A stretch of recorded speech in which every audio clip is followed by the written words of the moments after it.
You join me in the midst of my campaign to unwind the tyrant Dong Zhuo's claw-like grip on China. I'm playing as Cao Cao, the master puppeteer. His failed assassination of Dong Zhuo led to a hasty retreat, which is the situation Cao Cao finds himself in on turn 1. But that's just the beginning of his story. Let's look at the current state of the board in my playthrough. While Cao Cao's current empire may appear fairly meager, taking a closer look at the rest of the pieces in play reveals the strength of his current situation. Flanked by a triumvirate of peace-loving coalition pals, my lands possess an improbable amount of security.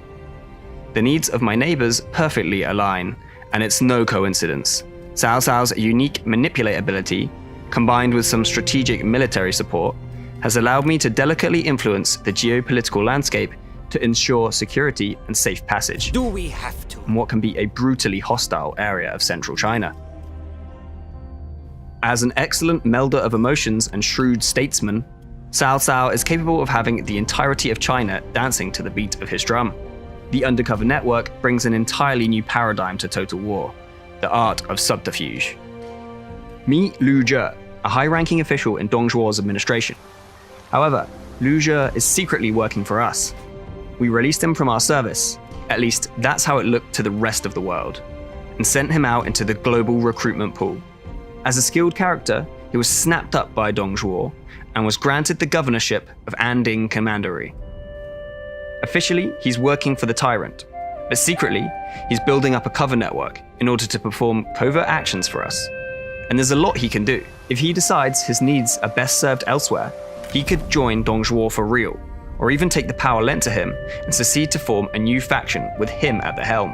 This can happen for non-spy characters as well. For instance, Huang Zhong, who starts the game as a character serving under Liu Biao, has broken away to form his own faction after becoming dissatisfied. Let's take a look at how spies work. More slots for spying will open up as I rank up my faction, and if I specialize my playstyle via government reforms. Three Kingdoms take on the tech tree. I'll complete the dedicated spy network reform and free up another slot for spying, so it's time to turn my attentions to other threats to my power, including some of my allies. After deploying a spy to any of the factions, they will sit in the recruitment pool awaiting employment to lead an army or take a place in the court. In this state, the spies can still garner a more detailed overview of an enemy faction's statistics, but have no agency to otherwise impact the faction. Clever utilization of spies can help me stay 10 steps ahead in my quest to unite China and mitigate the chances of an ally double-crossing me due to an incoming expansionist faction leader who has little sentimentality towards me compared to his predecessor. Don't forget to cast an ever-vigilant eye over your own character pool, because rival factions can and will install their own spies into your recruitment pool. In fact, I have my own fair share of concerns over this Dong Zhuo alumnus. Spies use two resources that dictate the level of power and risk they have within an enemy faction. The first, undercover network points, are shared between your spies per faction, and represent the support system of allies, safe houses, and resources for your spies. Cover points are individual to each spy and signify the quality of your spy's fake identity. Before we pull the trigger, let's browse the range of choices in the subterfuge toolset that Cao Cao could opt for. Court noble actions represent the first tier of spy actions, where I can increase my own faction's diplomatic standing, mess with Dong Zhuo's bottom line via meddling with his trade efforts, steal ancillaries, or even taint the reputation of a character within the faction, perhaps with an eye to poaching them for myself, or even encouraging them to break away and form their own faction. Next up, we have general actions, which are available to characters leading troops and commanding generals. We can deny supplies, causing an ill-equipped army to begin starving to death. We can leak marching orders, making a faction more vulnerable to an ambush, or just straight up poison the military provisions, causing immediate casualties to the army in question. As the governor of Anding, Lu Zhe has access to the administrator spy actions. I plan to have him hand over the keys to the region to Cao Cao, but lower cost options could hand me various different advantages in taking the province via military means. For now, let's stick to our master plan and put the settlements of Anding under our control. It is advisable to keep a buffer of cover and network points, as triggering high-risk actions can lead to dilemmas which cost these resources and put the survival of your trusted spy on a knife edge.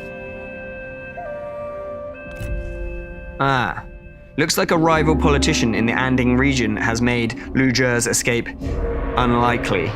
But as I need this land, I'm willing to sacrifice my spy for it. He was caught as he fled Anding, but Dong Zhuo, the merciless warlord, has chosen to spare him. It is possible he was just in a good mood, but there's a very real chance that Dong Zhuo has taken control of Yuzhe and sent him back as a double agent within my own faction.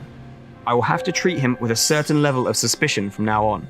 Granting him too much power could see Dong Zhuo play me at my own subterfuge game, whereas failing to give him the plaudits and responsibilities he deserves after his heroic effort behind enemy lines could also see him leave my faction and rejoin the real friends he made fighting in Dong Zhuo's ranks. These are intricacies of the all-new Guanxi system, another revelation for the Total War formula.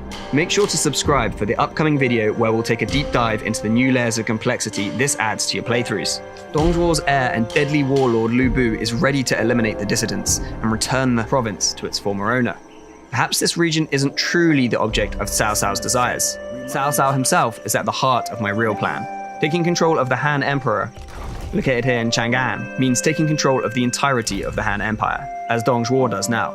My master plan, many turns in the making, involved taking control of the Nanyang province, with its strategically valuable valley back door into Chang'an. If my covert capture of the Anding region hasn't left Dong Zhuo diverting the bulk of his military might northwards, then let's crank up the pressure one more notch to give Dong Zhuo yet another distraction. I'll spend some of Cao Cao's credibility to employ his unique ability to incite proxy wars, to create one last distraction to keep Dong Zhuo guessing. Dong Zhuo is a vicious warlord who almost everyone hates, but he has taken steps to avoid the ire of Huang Zhong due to his proximity to the child emperor. By manipulating the two faction leaders, I can force them to clash, giving me the final opening I need for my shot at uniting China under my banner. But that's not all spies are capable of. If a spy gets adopted into a warlord's family, they'll gain access to the most powerful spy actions in the entire game. These options allow you to destabilize the delicately poised political landscape and cause chaos on a global scale. In the case of Dian Wei here, if your spy is the heir and they kill the leader, they take control of that faction. Jumping forward to when my spy has regained their cover, he can attempt to hand over the faction to me. This will trigger a civil war to break out between those loyal to them and those loyal to the old ways.